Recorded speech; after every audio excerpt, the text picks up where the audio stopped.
Alright, good evening everyone. Good evening.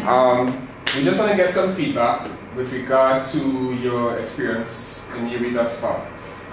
More specifically your course experience. Alright? So you want to just start the ball rolling by really introducing yourselves and we take it from there. So who's going to go first?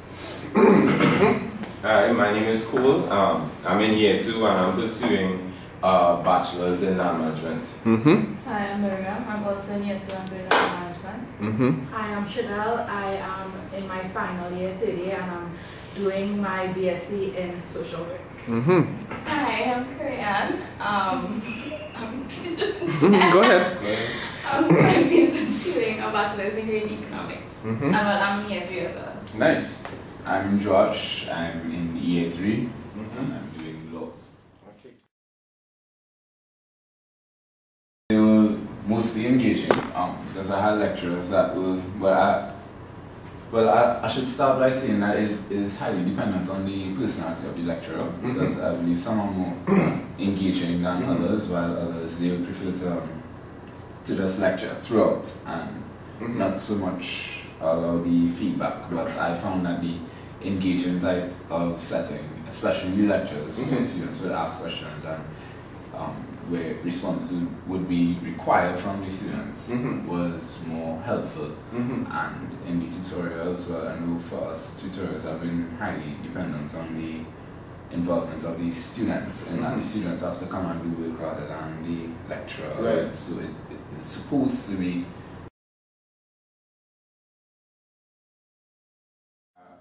I would say in the faculty of engineering, I find most of the lectures to be engaging, to be fun, right? I don't know if maybe it's because I like engineering, but because of land management, I find myself doing courses in other faculties and departments.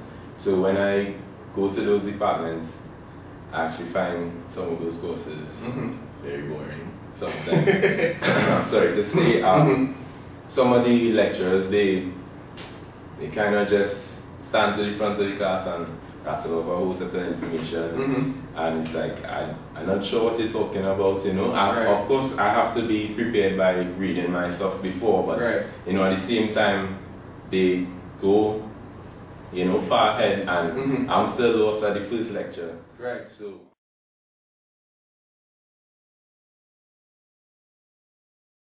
For my degree, the teachers, like, they all vary, like they're not the same.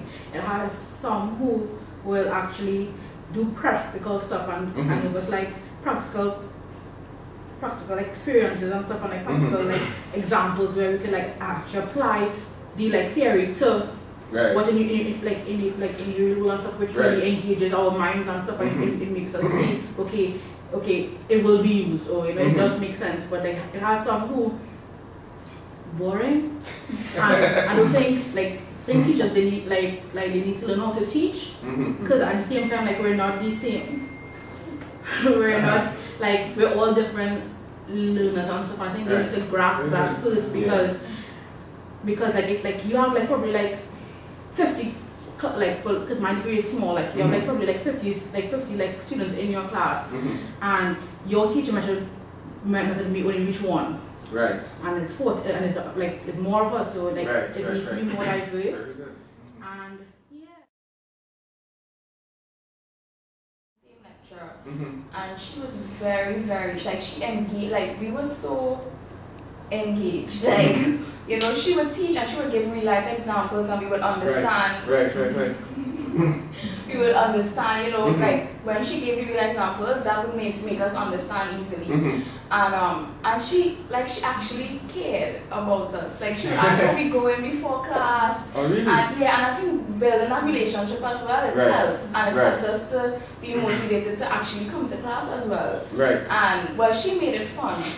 How did she make it fun? Like by doing that, or like in real life examples. Right. And then like her action, like her personality. It was very, you know, exciting, bubbly, fun, you know.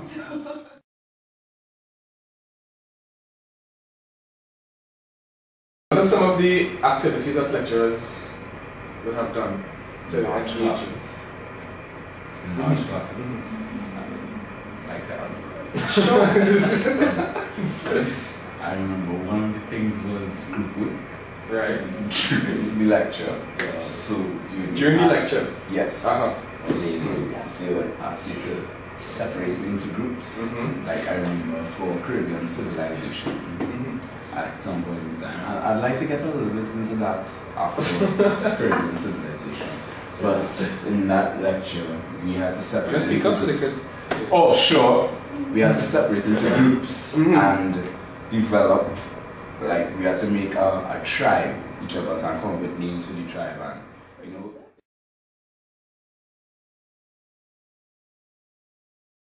to me, that was amazing. That was like one of my most fun class. The most fun class, and I was like amazed by it because like, yeah, like I got to like be in the shoe of a disabled person. Person with disability. Sorry, miss. Yeah, and it was like amazing to me because it was nice. So again, it's like a real life experience. Yeah, real life experience. Okay, good. Just do the questions, and I'm like, okay, so I do this question, but how is this part of life? That kind of, you know, so you just do a question and you don't know what context it felt in, you know. So it was just like, you know, I don't understand. I don't understand what I'm doing. I'm just doing it, you know. So that's.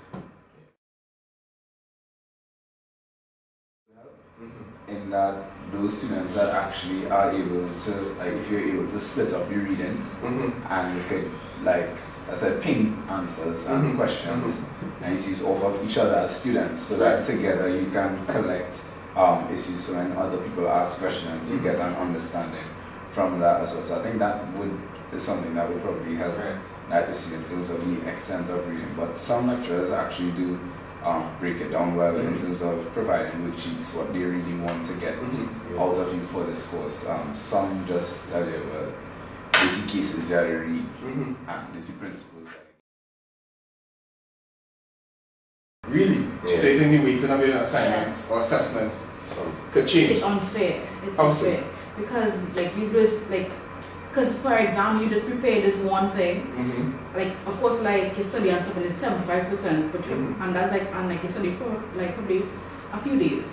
For an assignment, it's always upon always you're doing this long thing and it's only 25% is like well to me it's unfair because it's very time consuming. Do you think your lecturer uses technology? I mean technology in terms of my learning. A projector. So that's any technology use a projector and PowerPoint? If they send information to us via my learning. So do they use like activities in my learning to engage? Sometimes. Some of them like well, some of our lecturers sometimes what they do is post I don't know, they think this is fun. I don't know. They would post a question on my learning and I would like to encourage group discussion on the question in my learning. I mean, I've never participated in this, of course not. But some people have participated in this and I think some students actually appreciate it.